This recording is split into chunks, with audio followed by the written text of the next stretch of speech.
ჩემპიონთა ლიგის მეხუთე ტურში პარი სენ-ჟერმენი ლონდონის ტოტენჰემს უმასპინძლებს. მატჩის წინა პრესკონფერენციაზე PSG-მ ხვიჩა კვარაცხელია წარმოადგინა, რაც უკვე მეორედ მოხდა მას მერე, რაც ქართველი პარიზულ გუნდშია. გასულ სეზონში ის მატჩის წინა პრესკონფერენციაზე ენფილდზე ლივერპულთან დაპირისპირებამდე იყო. სანამ გავაგრძელებთ, გთხოვთ დაალაიქეთ ვიდეო და გამოიწერეთ არხი, რათა არხს დაეხმაროთ განვითარებაში. ავიდეთ 500 ლაიქზე. მადლობა. დღეს პრესკონფერენციის დაწყებამდე კვარაცხელიამ გუნდში არსებულ სიტუაციაზე ისაუბრა. მან გაიხსენა სეზონის პირველი შეხვედრა ევროპის სუპერთასზე ტოტენჰემის წინააღმდეგ და პარიზში თამაშზეც ისაუბრა. ჩვენთვის სუპერთასზე რთული თამაში იყო. ეს გახდათ სეზონის პირველი მატჩი და გაგვიჭირდა, რადგან მხოლოდ ერთი კვირა ვარჯიშობდით. თუმცა მეორე ტაიმში უკეთ ვითამაშეთ და ფინალში გავიმარჯვეთ, რაც ყველაზე მნიშვნელოვანი იყო. ახლა უფრო მეტად ვართ მზად, რადგან თითქმის ნახევარი სეზონი გავიდა. ხვალინდელი მატჩისთვის მზად ვართ, რა თქმა უნდა. შინ საოცარი ფანების წინაშე თამაში ჩვენთვის პრივილეგიაა. სახლში თამაში ყოველთვის გვიხარია, აღნიშნა კვარამ. ბაიერნთან პოლო წაგებაზე. ბაიერნის წინააღმდეგ რთული მატჩი იყო, მიუხედავად იმისა, რომ მეორე ტაიმი უკეთ ვითამაშეთ. გვაქვს კიდევ ერთი შანსი, რომ ეს გამოვასწოროთ. ყველაფერი უნდა გავაკეთოთ გამარჯვებისთვის. თავის პროგრესზე. არსებობს ბევრი ასპექტი, რაშიც შემიძლია გაუმჯობესება. შემიძლია მეტი გოლი გავიტანო და მეტი საგოლე გადაცემა გავაკეთო. ვცდილობ საკუთარი თავის საუკეთესო ვერსია ვიყო. დაცვაში გაუმჯობესებულ თამაშზე. ადრე ასეთი არ ვიყავი, შეტევაზე ვიყავი ორიენტირებული, თუმცა მივხვდი, რომ ყველა ფეხბურთელმა დაცვაში უნდა შეიტანოს წვლილი, ყველა თავდამსხმელი დაცვას უნდა დაეხმაროს. ამ მხრივ მწვრთნელის წყალობით მოუმატე, ყველაფერს ვაკეთებ 100%-ით მზად ვარ. დამყლელი სეზონის შესახებ.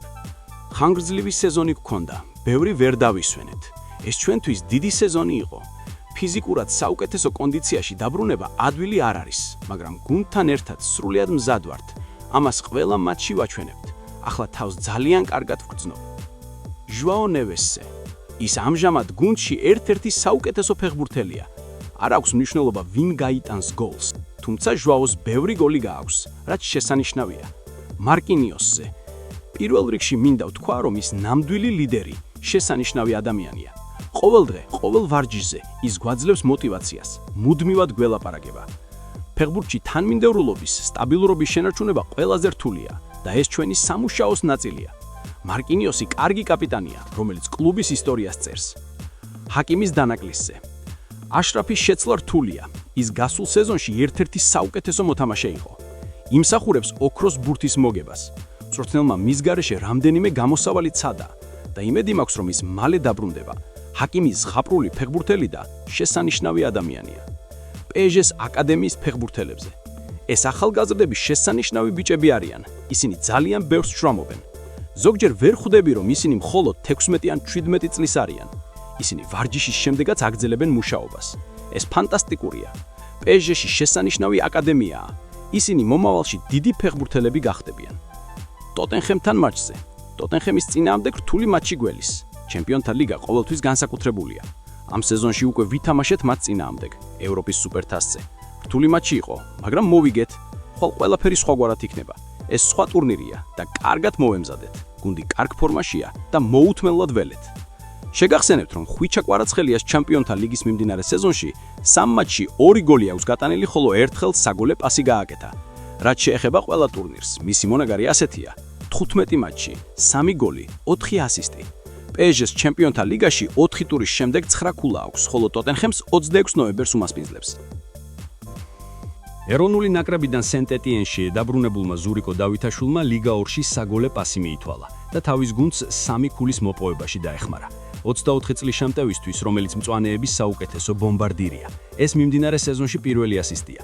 სენტ-ეტიენმა ლიგა 2-ის მე-15 ტურის შეხვედრაში საკუთარ მოედანზე ნანსი მიიღო და მეტოქეს ანგარიშით 2-1 ძლია. ზურიკომ შეუცვლელად ითამაშა. 27 წუთზე კი გამჭოლი პასით სტუმართა მეკარესთან პირისპირ თანაგუნდელი ირვინ კარდონა გაიყვანა, რომელმაც ასევე ეფექტურად გაიტანა და ანგარიში გახსნა. პირველ ტაიმში დავითაშვილს გოლის გასატანად მომენტი თავადაც ჰქონდა, მაგრამ ნანსის მეკარეს ვერ აჯობა.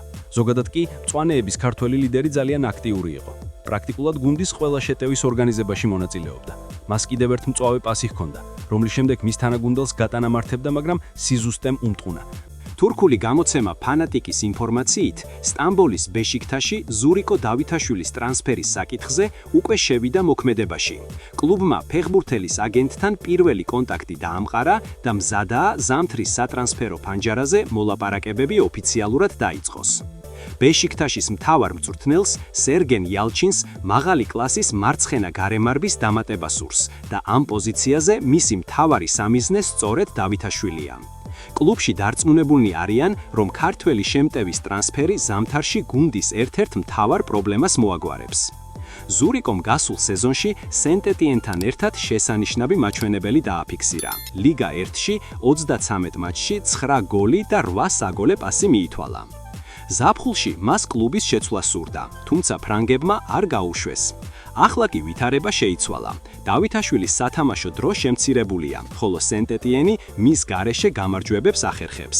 სენტ-ეტიენის თავკაცმა ეირიკ ჰოერნალანდმა თქვა: შეტევაში საკმარისი არჩევანი გვაქვს. თუ დავითაშვილი ან სხვები წასვლას გადაწყვეტენ, ამას გაგებით მოვეკიდებით. ზურიკოს მიმართ ინტერესი ბეშიქტაშს ჯერ კიდევ ზაფხულში ჰქონდა, თუმცა მაშინ ტრანსფერი ვერ შედგა.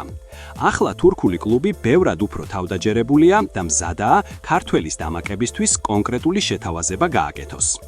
გიორგი ჩაქვეტაძემ რამდენიმე დღის წინათ გუნდთან ერთად სრულფასოვანი ვარჯიში დაიწყო. ამ საკითხთან დაკავშირებით ხავი გრასიამ მატჩის წინ პრესკონფერენციაზე ისაუბრა. ის პროგრესირებს, პროცესშია, მაგრამ დრო ესაჭიროება. ის ძალიან დიდხანს არ იყო, ახლა კი დრო უნდა გუნდთან ერთად შრომისთვის, დრო და მოთმინება. ამავე დროს ჩვენ მოხარული ვართ, რომ ეს ფეხბურთელი რაც შეიძლება მალე გვეყოლება განკარგულებაში. მოთმინება ჩვენც გვჭირდება. უნდა დაველოდოთ, განაცხადა უოტფორდის თავკაცმა. შეგახსენებთ, რომ ჩაქვეტაძეს თითქმის 8 თვეა, რაც ტრამვის გამო ფეხბურთი არ უთამაშია. უოტფორდი იანურის სატრანსფერო ფანჯრის პერიოდში გუნდის ლიდერების გაყიდვას არ აპირებს, მათ შორისაა გიორგი ჩაკვეტაძეც. ინგლისური კლუბის თავმჯდომარე სკოტ დაქსბერიმ ინტერვიუში კლუბის მიზნებზე ისაუბრა. ისიც თქვა, რომ ჩაკვეტაძე გუნდს შეიძლება ნებისმიერ დროს დაუბრუნდეს. როკოვატა დაშავდა, მაგრამ გიორგი ჩაკვეტაძე შეიძლება ნებისმიერ მომენტში დაბრუნდეს. ხავის უთხარით, რომ იანვარში არ დავკარგავთ არც ერთ ფეხბურთელს, რომლის გაშვებაც მას არ სურს. ეს ეხება ლუზას, ჩაკვეტაძეს და ყველას, ვისაც ჩვენი აზრით შეუძლია დაგვეხმაროს ჩვენი მიზნების მიღწევაში. ჩვენი მიზნისკენ შუაგზაზე ვართ და გვჯერა, რომ მას მივაღწევთ. ცხადია, თუ იქნება რაღაც საოცარი შემოთავაზება, რაც გუნდის გაუმჯობესებასა და უკეთესი მოთამაშის დამატებაში დაგვეხმარება, ამაზე ვისაუბრებთ, მაგრამ თანაბარ პირობებში არ გავყიდით არც ერთ ფეხბურთელს, რომელთა დაკარგვაც არ გვინდა. ისედაც ყავს რამდენიმე ფეხბურთელი, რომლებიც უკმაყოფილოები არიან, რადგან უბრალოდ ვერ ხვდებიან განაცხადში, ამიტომ ფრთხილად უნდა ვიყოთ, რომ ბალანსი ვიპოვოთ. გვინდა ვიბრძოლოთ პრემიერ ლიგაში გადასასვლელად. გვაქვს ეს მოვალეობა და ვთქვით, ამ სეზონშივე შეგვიძლია. თუ ამისთვის იანვარში მუშაობა საჭირო იქნება, ასეც იყოს, თქვა დაქსბერი. დღეისთვის სულ ეს იყო. თუ მოგეწონათ ვიდეო, გთხოვთ დაალაიქეთ ვიდეო და გამოიწერეთ არხი, რათა არხს დაეხმაროთ განვითარებაში. ავიდეთ 500 ლაიქზე. მადლობა.